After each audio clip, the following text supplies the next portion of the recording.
सर्वे भवन्तु सुखिनः, सर्वे सन्तु निरामया, सर्वे भद्राणि पश्यन्तु, मा कश्चित् दुःखभाग् भवेत्, लोकाः समस्ताः सुखिनो भवन्तु।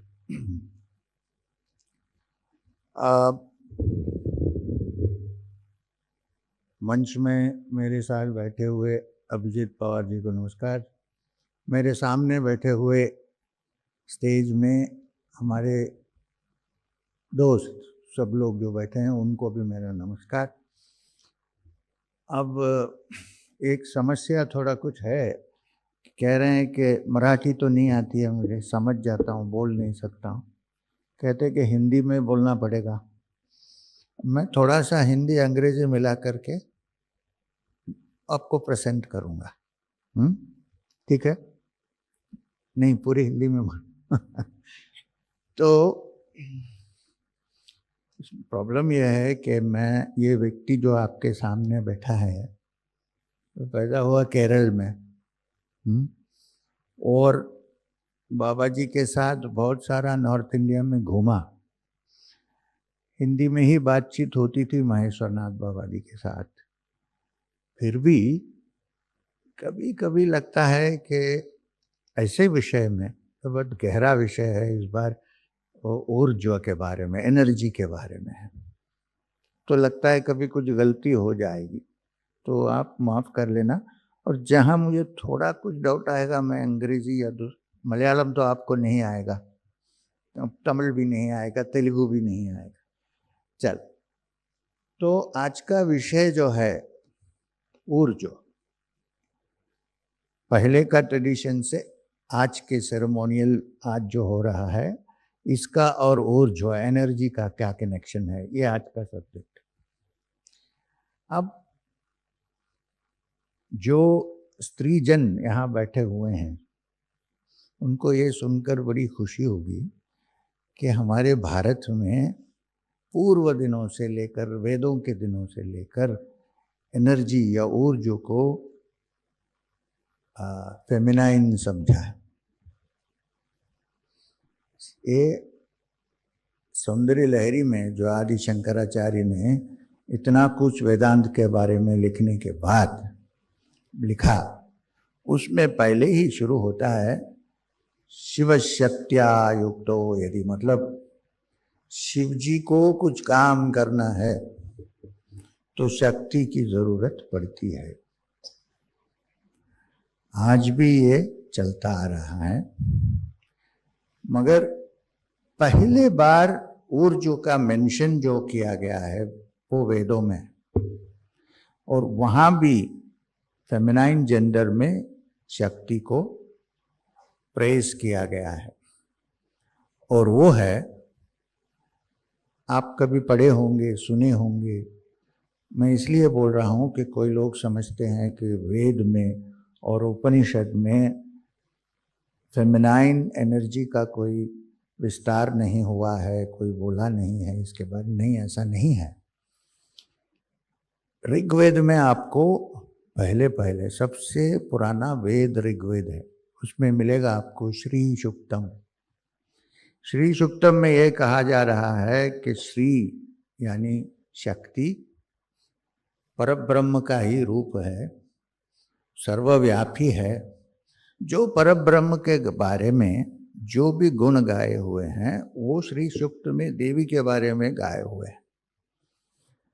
तो इसलिए अभी हमारे महिलाएं जो आई हैं ये थोड़ा सा आपको 2-5 मिनट श्री सूक्तम सुनाएंगे, आप उसको सुनिए, क्योंकि मेरे से अच्छा तो ज़रूर बोलेंगे।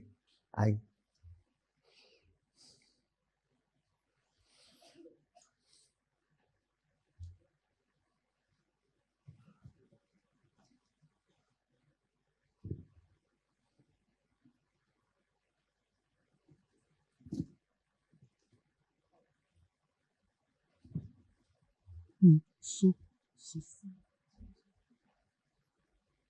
सर्वमंगल मांगल्ये शिवे सर्वार्थ साधिके शरण्ये त्र्यंबके गौरी नारायणी नमोस्तुते। हरि ओम हिरण्यवर्णां हरिणीं सुवर्णरजतस्रजां चन्द्रां हिरण्मयीं लक्ष्मीं चातवेदो महावह तां मावह चातवेदो लक्ष्मीम् अनपगामिनीं यस्यां हिरण्यं विरिन्देयं गामश्वं पुरुषानहम् अश्वपूर्वा रथमध्याहस्तिनादप्रबोधिनीं श्रियं देवीमुपभये श्रीमादेवीर्जुषतां कासोऽस्मितां हिरण्यप्राकाराम् आद्रां ज्वलन्तीं तृप्तां तर्पयन्तीं पद्मे स्थितां पद्मवर्णां तामिहोपवये श्रियं चन्द्रां प्रभासां यशसा ज्वलन्तीं श्रियं लोके देवजुष्टाम् उदारां तां पद्मिनीं शरणम् अहं प्रपद्ये अलक्ष्मीर्मे नश्यतान्त्वारुणे आदित्यवर्णे तपसोऽधिजातो वनस्पतिस्थव वृक्षोत बिल्वः तस्य फलानि तपसानुगन्तु मायान्तरायाश बाह्या अलक्ष्मीः उपैतु मादेव सखः कीर्तिश्च मणिना सह प्रादुर्भूतो सुराष्ट्रस्मिन् कीर्तिं वृद्धिं ददातु मे क्षुप्तिपासामलां ज्येष्ठामलक्ष्मीं नाशयाम्यहम् अभूतिमस्समृद्धिं च सर्वानिर्मुदविघ्नातो द्वाराधुरादर्शामित्यपुष्टां दलिशिणीम् ईश्वरी सर्वभूतानां तामिहोपभये श्रियम् मनसः आममाकुतिं वाचः सत्यमशीमहि पशूनां रूपमन्नस्य मयि श्रीशयतां यशाः करदमेन प्रजाभूता मयि सम्भवकर्दमः श्रियं वासय मे कुले मातरं पद्ममालिनीम् आपस्रजन्तु सिग्धानि चिक्लितवसये गृहे निचदेवीं मातरं श्रियं वासय मे कुले आद्रां पुष्करणीं पुष्टिं पिङ्गलां पद्ममालिनीं चन्द्रां हिरण्मयीं लक्ष्मीं जातवेदो महावह आद्रां यक्कर्णीं यष्टिं सुवर्णां हेममालिनीं सूर्यां हिरण्मयीं लक्ष्मीं जातवेदो महावह तां मावह जातवेदो लक्ष्मीम् अनपगामिनीं यस्यां हिरण्यं प्रभूतं गावो दासोश्वान विन्देयं पुरुषानहम् यः शुचिप्रयतो भूत्वा जुहुयाद्याचमन्वहं सुक्तं पञ्चदशरचं च श्रीकामं सततं जपेत पद्मानने पद्म उरु पद्माक्षी पद्मसम्भवे तन्मे भजसि पद्माक्षी येन सौख्यं लभाभ्याम् अश्वदायी गोदायी धनदायी महाधने धनं मे लक्षतां देवी सर्वकामाश्चेहि मे पद्मानने पद्मविपद्मपत्रे पद्मप्रिये पद्मदलायताक्षि विश्वप्रिये विश्वमनोनुकुले वत्पादपद्ममयि सैतस्व पुत्रपौत्रं धनं धान्यं हस्तश्वादीगवेरथं प्रजानां भवसि माता आयुष्मन्तं करोतु मे धनम् अग्निर्धनं वायुर्धनं सूर्यो धनं वसुः धनम् इन्द्रो बृहस्पतिर्वर्णं धनम् अस्तु ते वैनतेय सोमं पिब सोमं पिबतु वृत्रः सोमं धनस्य सोमिनो मह्यं दधातु सोमिनाः न क्रोधो न च माश्रयं न लोभो नाशुभामतिः भवन्ति कृतपुण्यानां भक्तानां श्रीसूक्तं जपेत श्रीजनीलये सरोजहस्ते धवलतराश्रुतगन्धमाल्यशोभे भगवती हरिवल्लभे मनोज्ञे त्रिभुवनभूतिकरी प्रसीद मह्यम् विष्णुपत्नी क्षमादेवी माधवी माधवप्रियां लक्ष्मीप्रियसखीं देवीं नमामच्युतवल्लभां महालक्ष्मी च विद्महे विष्णुपत्नी च धीमहि तन्नो लक्ष्मी प्रचोदयात् श्रीरजस्वम् आयुष्यम् आरोग्यं मा विधात शोभमानं महीयते धान्यं धनं पशुमुः पुत्रलाभं शतसंवत्सरनिर्घमायुः पद्मप्रिये पद्मिनी पद्महस्ते पद्मालये पद्मदलायताक्षि विश्वप्रिये विष्णुमनोनुकुले वत्पादपद्मं मयि सन्निधस्व ॐ महादेवे च विद्महे विष्णुपत्नी च धीमहि तन्नो लक्ष्मी प्रचोदयात् ॐ शान्ति शान्ति शान्तिः तो आपने अभी सुन लिया श्री सूक्त, ये ऋग्वेद से है। और यहाँ जो हम बैठे हैं ये कोल्हापुर महालक्ष्मी का स्थान है, और इसलिए मुझे लगता है कि इसमें चारों तरफ हमारे एटमॉस्फेयर में बहुत सारी ऊर्जा चलती रहती है, व्यापी है, मगर हम लोग के पास ये कैपेसिटी कम है कि हम उसको ऑब्जॉर्व करें और उसको एक्सप्रेस करें। ये बड़ी बात है। तो हो गया ऋग्वेद का मेंशन अभी श्री सूक्त में। अब वेदों का पूरा अर्थ, अंदरी अर्थ उपनिषद में आपको मिलता है। उपनिषद में ऋग, यजुर, सामा, अथर्वण, वेदा, 4 वेदों में भी उपनिषद हैं। उसमें सामवेद का एक उपनिषद है जिसका नाम है केनोपनिषद। सामवेद इतना इम्पोर्टेंट है कि वेद व्यास ने भगवद गीता में कृष्ण भगवान को अर्जुन से कहते हुए जो संवाद होता है, उसमें अपने महिमाओं में वेदों के बारे में जब कहा, उन्होंने कहा मैं सामवेद हूँ, सामवेदोस्मि। ऋग्वेद नहीं कहा, यजुर्वेद नहीं कहा, अथर्ववेद नहीं कहा, सामवेद कहा। इसका क्या कारण हो सकता है? इसका कारण ये है कि सामवेद हमारे भारत में से खास करके जो भी संगीत है उसका मूल आपको इसमें मिलेगा सामवेद में। और सामवेद चांट नहीं किया जाता है, गाया जाता है। बोलते हैं कि साम गायंती, साम गा रहे हैं। अगर आप देखेंगे तो 85% सामवेद में ऋग्वेद ही है, मगर उसको उच्चारण करने का तरीका गाने की तरफ है, म्यूजिक। क्यों? संसार में एक सबसे बड़ा मैनिफेस्टेशन एनर्जी का, ऊर्जा का, वो म्यूजिक है। म्यूजिक से बहुत कुछ काम कर सकते हैं और उसको साउंड एनर्जी कहते हैं। आजकल उसके ऊपर रिसर्च हो रहा है, साउंड एनर्जी से क्या क्या हम कर सकते हैं। मैं ये जो बात कह रहा हूँ ये 2000 साल पुरानी बात है। और इस सामवेद में पहले पहले आपको एकदम फिलोसॉफिकल दिखेगा कि निशितम पठति प्रसितम मनः, बड़ा स्पिरिचुअल दिखेगा आपको, बड़ा फिलोसॉफिकल दिखेगा, क्योंकि शुरू होता है केनो, आप कौन है, मैं कौन हूँ, ये प्रश्न से शुरू होता है।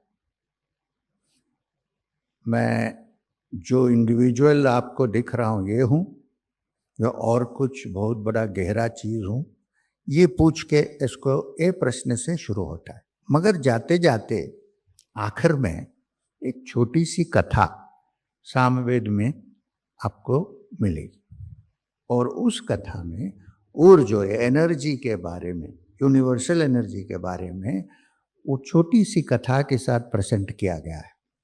वो क्या है? एक उपनिषद से आप पढ़ लीजिए कभी घर जाके, लास्ट पोर्शन में आएगा कि जो देवता हैं, इंद्रदेव, वायुदेव, अग्निदेव वगैरह, जो सबसे इम्पोर्टेंट समझते हैं हम, हर यज्ञ में अग्नि को हम ऑब्लेशंस देते हैं, हाँ, और हर वायु भगवान को हम इतना रिस्पेक्ट करते हैं, और इंद्र तो देवों के राजा हैं, और पंच इंद्रियों के देवता हैं। अब इन तीनों को इतना पावर या ऊर्जा मिल गया कि वो समझने लगे, उनका ईगो बहुत बड़ा हो गया, समझने लगे कि ये सब हमारा है। तो परब्रह्म या भगवान या सुप्रीम बीइंग, कुछ भी कह सकते हो, श्री सूक्त के हिसाब से वो फेमिनिन भी हो सकते हैं, मैस्कुलिन भी हो सकते हैं। ऐसा ब्रह्म को कोई जेंडर नहीं है, मगर जेंडर शक्ति को क्यों इतना इम्पोर्टेंट, वो स्टोरी में मैं बताऊंगा आपको। तो अपने पावर से इतना उनको, अपनी एनर्जी और ऊर्जा से उनको इतना ईगो हो गया कि वो सोचने लगे कि हम कुछ भी कर सकते हैं। तो परब्रह्म ने सोचा कि इनको एक सबक सिखाना पड़ेगा। हाँ, ये समझते हैं कि पूरा ऊर्ज जो है इनका है, असल में क्या है, परब्रह्म का एनर्जी से ये एक्शन अपना चल रहा है, उनके हाथ में नहीं है, मगर वो समझते हैं सब हमारा ही है। तो परब्रह्म ने एक यक्ष के रूप में सामने आए। अब दूर से दिख रहे थे, बराबर डेफिनेट रोल उसका कुछ रूप नहीं था, मगर कुछ बीइंग वहां खड़ा हुआ है, ये इनको समझ में आ गया। तो इन्होंने पूछा कि पहले कौन जाके देखेंगे कि ये कौन है। तो अग्नि ने कहा, मैं सबसे बड़ा देवता हूं, मैं जाके पूछता हूं। कोई भी होम, कोई भी अग्नि के बगैर हो नहीं सकता है, अग्नि की बड़ी ज़रूरत है। खाना भी बना के नहीं खा सकते विदाउट अग्नि। तो आजकल तो गैस है, फिर भी वो भी अग्नि है। और अग्नि का लैटिन में इग्ने बोलते हैं। इग्निशन स्विच ऑन नहीं होगा तो आपकी गाड़ी भी नहीं चलेगी। अग्नि, कंबस्टियन, एनर्जी। तो अग्नि पहले गए, अग्नि देवता उनके सामने। वो पूछने वाले थे कि आप कौन हैं। तो पूछने के पहले यक्ष ने, जो परब्रह्म का रूप था, उन्होंने पूछा कि आप कौन हैं। तो बोले, मैं अग्नि हूँ, मैं जात वेदस हूँ, सब वेद जानता हूँ, मैं इतना पावरफुल हूँ कि मेरा एक स्पार्क से सारी जंगल जल जाती है, और मेरा एक कैंडल में आप दूसरी कैंडल लगाओगे, हजारों दीपक मेरे एक दीप से जल सकते हैं। मैं सब कुछ भस्मम कर सकता हूँ। भस्मांतम शरीरम भी आखिर वहीं जाता है, शरीर भी भस्म भी हो जाता है, अग्नि। अच्छा, तो ये यक्ष जो परब्रह्म का रूप था, उन्होंने एक छोटा सा तृण, यानी एक घास की एक छोटी सी तृण निकाल के सामने रखा और बोला, इसको जलाओ। अग्नि ने अपने हाथ में जो जो टेक्निक थे सब करके देखा, मगर घास जल नहीं रही है। तो कंफ्यूज हो गया, वापस जाके बोले कि अग्नि देवता, पता नहीं ये कौन है, छोटा सा घास का टुकड़ा मैं जला नहीं सका, वापस आ गया। तो वायु भगवान ने कहा कि मैं जा रहा हूँ। वायु देखिए सबसे बड़ी एनर्जी, आज जो टर्बो कहते हैं वो भी वायु है, जो फ्लाइट में पंखा चलता है वो भी वायु है, जेट भी वही वायु से ही चलती है। जब वायु पीछे जाती है तो जेट सामने जाती है। और हर चीज़, और सबसे इम्पोर्टेंट देखिए कि हम जो सांस लेते हैं वो भी वायु है। 1 मिनट नहीं रहने से हम खत्म हो जाएंगे। तो वायु बड़ी इम्पोर्टेंट चीज़ है, मारुति है। तो वायु ने कहा, मैं जाके देखता हूँ। जो हरिकेन, साइक्लोन सब होता है, ये वायु ही है।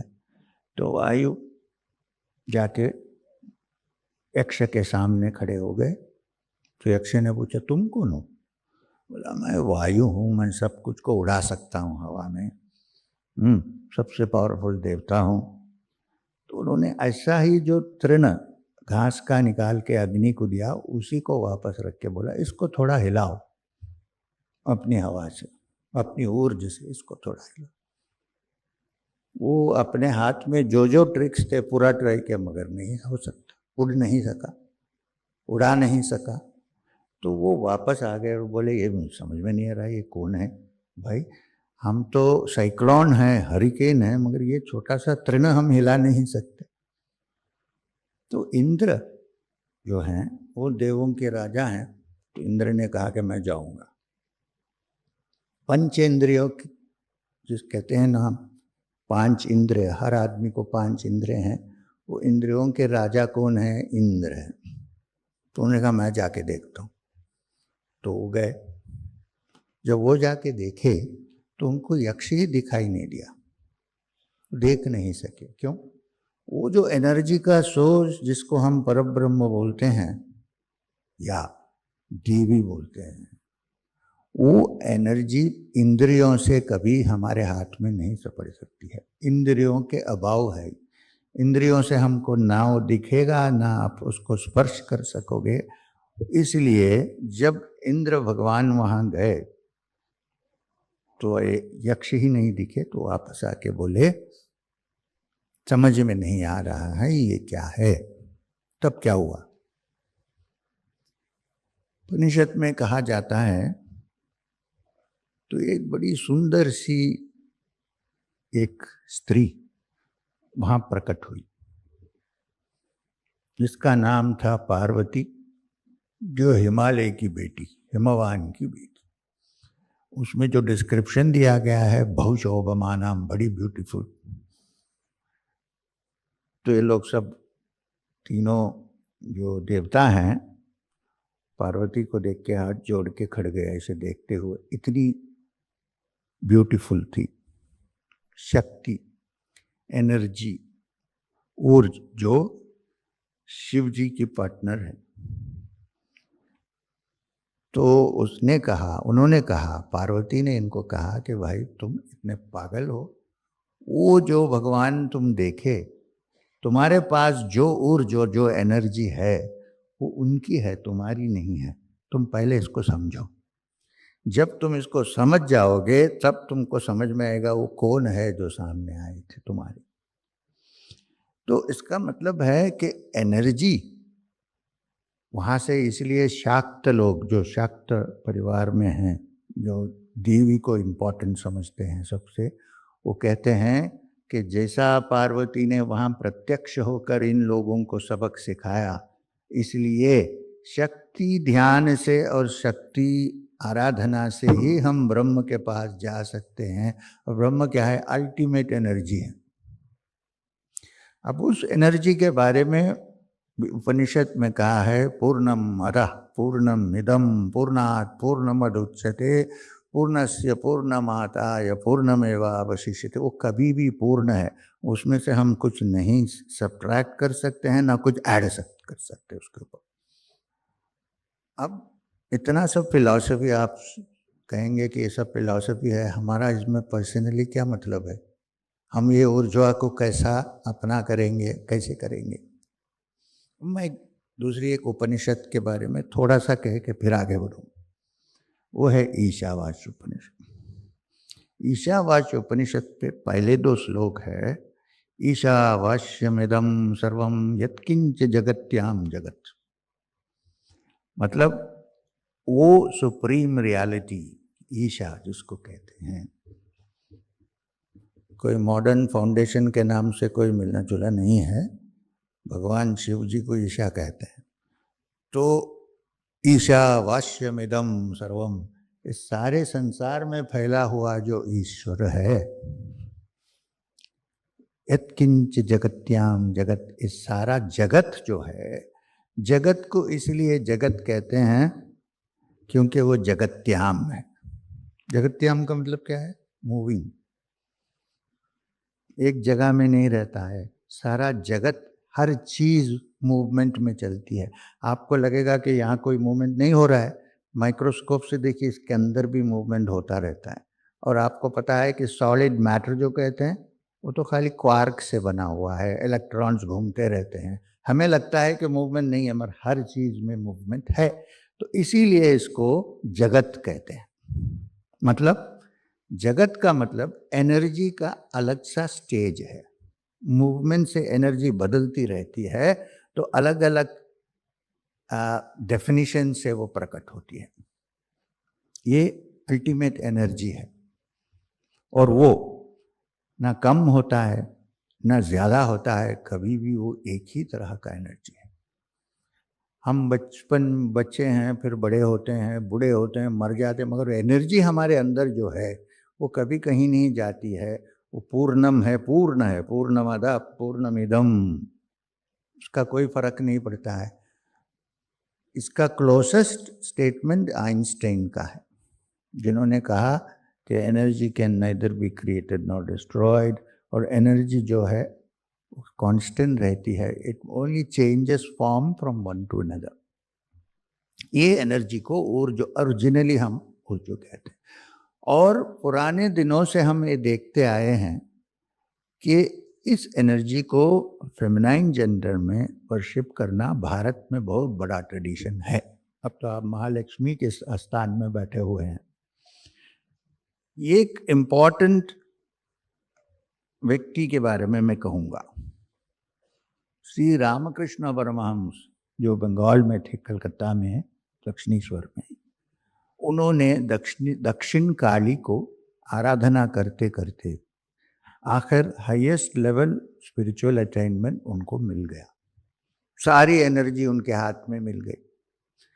अब एक बात सोच लेना चाहिए, हम जो बैठे हुए हैं अपने आप को लिमिटेड समझते हैं, मगर हमारे अंदर जो एनर्जी है, और जो है, उसको कैसे हम हैंडल करें, उसको कैसे हम रियलाइज करें, उसका अनुभव कैसे हमें हो सकता है, अगर हम इसको सीख जाएंगे तो ये अल्टीमेट एनर्जी हमारे हाथ में है।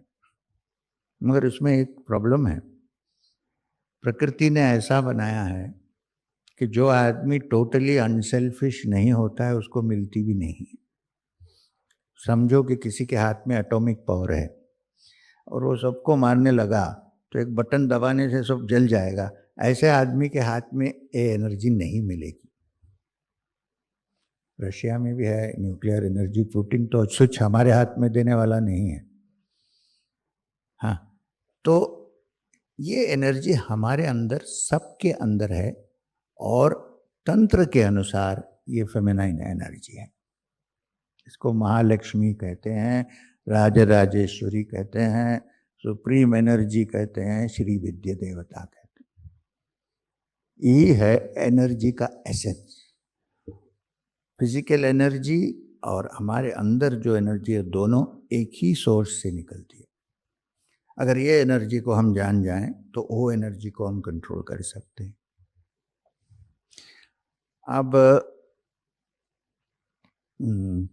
कुछ बोलने वाला था आपसे। कभी कभी इसके बारे में मन जब गहरे डेप्थ में जाता है ना तो खत्म हो जाता है, कुछ नहीं आता है बात। चलिए मैं अभी सोच के बताऊंगा आपको। अभी हमारे अंदर ये शक्ति देवता यानी एनर्जी देवता, उसको हमारे परंपरा में कुंडलिनी कहते हैं। अब देखिए, यही भवानी है जिनके सामने अपनी तलवार को रखकर शिवजी महाराज जो वापस उठा के इतना काम किया। महाराष्ट्र में तो सब लोग जानते हैं, भवानी उनकी इष्ट देवता थी। भवानी क्या है? भवानी त्वं दासे मयि वितर दृष्टिम स करुणाम। हे भवानी, तेरी करुणा वाली दृष्टि हमारे ऊपर पड़े। ये एनर्जी का एसेंस है। इसके बारे में अगर आपको सीखना है तो ललिता सहस्रनाम, अपना सौंदर्य लहरी और तंत्र के बारे में कुलार नवतंत्र वगैरह सीखना पड़ेगा। वो तो बहुत साल लगते हैं उसमें, मगर मैं सिंपल से आपको इसके बारे में बताऊंगा। ये कहा जाता है, नहीं ये हमारा अनुभव भी है, कहा जाता है नहीं है, कि वेद पुराणों के ज़माने से अब तक, मॉडर्न एज तक, हर समय ये जो सुप्रीम एनर्जी है, ऊर्जा जो है, वो अपना काम संसार में पूरा करती है और ऐसे ही इंडिविजुअल शख्स के ऊपर भी काम करती है। जब कोई बच्चा पैदा होता है तो माता पिता क्या करते हैं? कुछ नहीं करते, छोटा सा काम। उसके बाद वो ग्रोथ, उसका अंदर गर्भ में जो बड़ा होता है, उसकी जो एनर्जी मिलती है, उसको जो न्यूट्रिशन मिलता है, ये कुछ हमारे हाथ में नहीं है। ये वो पराशक्ति ही करती है। और करने के बाद जब बच्चा पैदा हो जाता है, अपना काम की, और फिर हमारे परंपरा में कहते हैं कि वो जाके मूलाधार में बैठ जाती है, अपना काम खत्म करके बैठ जाती है। मूलाधार जो है, उसको जो हम बोलते हैं ब्रह्मदंड, यानी स्पाइन के एंड में नीचे जो है, उसको हम मूलाधार कहते हैं। वहाँ जाके एकदम शांत होके बाहर जाती है यही शक्ति जो ये बच्चे को पैदा की। जैसा कि संसार को पूरा सृष्टि करके शक्ति शांत होकर बैठ जाती हैं और उसको फिर वहाँ से प्रकट करना पड़ेगा। उसका तरीका अलग अलग होता है, मंत्र से, तंत्र से, योग से, हवन से, 4 सिस्टम है इसमें एक्टिवेट करने के लिए। अब हमारे परंपरा में हम योग तंत्र का अभ्यास करते हैं, जिसका मतलब बाहरी कुछ नहीं, अंदर ही सब करते हैं। मैं इसलिए कह रहा हूँ कि आज का सब्जेक्ट जो एनर्जी है, वो एनर्जी को कैसे हम यूटिलाइज करें और उसको कैसे एक्टिवेट करें। पूरा टेक्निक तो मैं आपको नहीं बोल सकता हूँ पब्लिक में, फिर भी थोड़ा कुछ करेंगे। तो ये शक्ति जो मूलाधार में जाके स्थिर होके बैठती है शांत होकर, उसको बोलते हैं देवी, उसको बोलते हैं कुंडलिनी, उसको बोलते हैं पराशक्ति, जो भी नाम से आप बोले, वो वहाँ रहती है। उसका सिंबल है कि जैसा कोई सांप, कोबरा जैसा, सांप जैसा अपने आप को रेस्ट करने के समय पूरा कॉइल करके नीचे बैठता। अब पूरा साधना हमारा जैसा कि क्रिया योग वगैरह है, और भी है बहुत सारे साधना, मंत्र साधना, तंत्र साधना, योग साधना, इससे मूलाधार में वो एनर्जी जहाँ बैठी है उसको हम धीरे धीरे होशियार करके, फोर्स से नहीं करना है, गड़बड़ हो जाएगा। क्यों? एटॉमिक एनर्जी जैसी चीज़ है, उसको आप फोर्सिबली एक्टिवेट करना करे हुए जैसा हठ योग में करते हैं तो गड़बड़ हो जाएगा। मेरे पास डेली इतने मेल्स आते हैं कि हमने ऐसा किया वैसा किया, अब कुछ पता नहीं क्या हो गया। मैं कभी कभी आँख खोलता हूँ तो मुझे कुछ नहीं दिखता है। ये इतने ईमेल्स आते हैं, मैं उनको बोलता हूँ जो तुमको सिखाया उधर जाके पूछो, मैं क्या कर सकता। मतलब यह है कि ये कोई खेल तमाशा नहीं है, ये बड़ा इम्पोर्टेंट सीरियस मैटर है। तो अगर बराबर गाइडेंस के साथ आप मूलाधार में जो देवी बैठी हैं या शक्ति बैठी है, यूनिवर्सल एनर्जी, ऊर्जा, कुछ भी बोलो, उसका आप ध्यान और पूजा करोगे तो धीरे धीरे वो वहाँ से एक्टिवेट होके अपने स्पाइन के अंदर, जिसको हम ब्रह्मदंड कहते हैं, ब्रह्मदंडा, उसके अंदर 7 सेंटर है, मूलाधार को छोड़ के 6। अगर इसके बारे में डिटेल में आपको पढ़ना है तो षटचक्र निरूपण पढ़िए। तो पूर्णानंद स्वामी का जो 200 साल पुराना षटचक्र निरूपण, अगर आपको संस्कृत नहीं आता है तो सर जॉन वुडरॉफ का सर्पेंट पावर पढ़िए, अंग्रेजी का बहुत अच्छा ट्रांसलेशन। तो उसको एक्टिवेट करके, उसके लिए यम नियम शुद्ध जीवन ये सब जरूरी है, ऐसा नहीं हो सकता है। तो उसको आप अगर गुरु के इंस्ट्रक्शन के हिसाब से आप ध्यान करेंगे तो वो एनर्जी वहाँ से उठकर ये 6 सेंटर से जाकर आकर सहस्रार में पहुँचेगी। जब वो सहस्रार पे पहुँचेगी तब आपको अनुभव होगा कि यूनिवर्सल एनर्जी जो है, पराशक्ति जो है, वो अपने ही अंदर है, कोई बाहर ढूंढने की जरूरत नहीं है। अब जब वो आदमी को इतना अनुभव मिल जाएगा, फिर बाहरी पूजा की जरूरत नहीं, मत तब तक करना चाहिए। क्यों? संसार में जो भी हमारे सामने इंद्रियों से हमें दिखते हैं या स्पर्श होते हैं, ये सब शक्ति का ही मैनिफेस्टेशन है। कोई चीज़ नहीं है जो शक्ति का मैनिफेस्टेशन नहीं है। तो इसलिए हमारे परंपरा में हर चीज़ को पूजा करते हैं। पेड़, पृथ्वी, मिट्टी, पहाड़, सब कुछ चीज़ हमारे सामने, और मनुष्य को नहीं छोड़ देना इसके बीच में। हाँ, मृग, मनुष्य, सब शक्ति का ही अवतार है। मगर इसको अनुभव में आना है तो पहले हमारे अंदर अनुभव होने के बाद ही बाहर आपको पता चलेगा, दूसरा रास्ता नहीं है।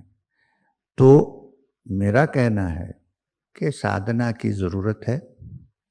आप अगर साधना करेंगे, साधना क्या है? जैसा कि साइंस में एक्सपेरिमेंट्स कंट्रोल कंडीशंस में लैब में करते हैं, ऐसे ह्यूमन लेबोरेटरी में काम करना, उसको ही हम बोलते हैं साधना, अभ्यास। ये अभ्यास से एनर्जी क्या है, वो कैसे हम डील कर सकते हैं और सेफली उसको कैसे हम उपयोग कर सकते हैं, इसका पूरा पता मिल जाएगा।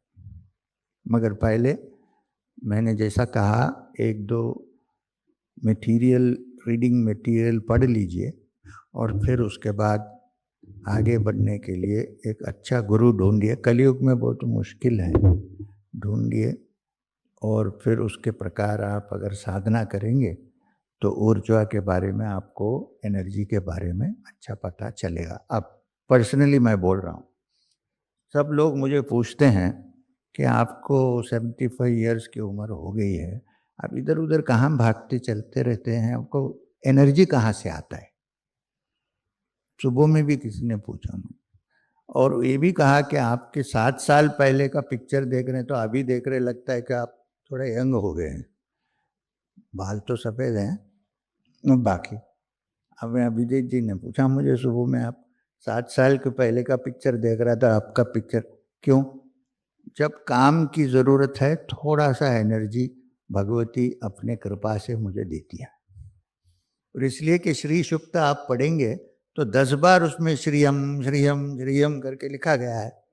तो वो आपने अभी पढ़ा ना, अभी तो मुझे लगता है कि वो कुछ बीजाक्षर हो गया है और हमारे अंदर वो ऊर्जा बराबर से वो एनर्जी चल रही है। तो इतना करके मैं समाप्त करूँगा। आज तो कोई क्वेश्चन आंसर का तो कुछ नहीं है ना? नहीं, बोल दिए कि नहीं बॉस। तो फिर मिलूँगा अभी आपको कोल्हापुर में। तो हम 2-3 दिन ऐसा कुछ रिट्रीट लगाएंगे, तब ये सब हमारा जो विषय है ना, इसको और विस्तार से हम बैठ के डिस्कस कर सकते हैं। थोड़ा कुछ संवाद भी चलेगा उसके बाद। तो मगर आपको कोई तरह की फिक्र की ज़रूरत नहीं है, क्योंकि आप श्री महालक्ष्मी के आस्थान में बैठे हुए हैं, कोल्हापुर महालक्ष्मी। तो ज़रूर आप लोगों को इससे कुछ न कुछ होता रहेगा, अच्छा ही होगा, ऐसा प्रार्थना करके मैं इसको समाप्त करता हूँ। नमस्कार, धन्यवाद। ओम शांति शांति शांति।